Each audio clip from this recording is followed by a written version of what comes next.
Okay, what is up? Welcome to this video. What are the Python decorators?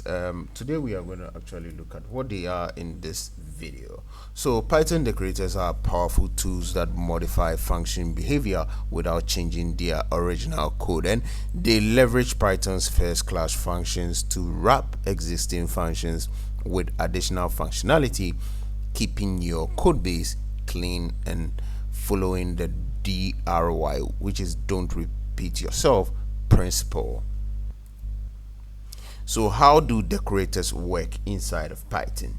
So at their core, decorators are functions that take another function as input and return a new enhanced function, and this allows you to execute code before and after the wrapped function runs. So here's a code demonstration where you can actually open your VS Code, type it in out manually, become the best of yourself as a Python developer, and then test out this code. So when you say hello, when you do say hello, the function is called.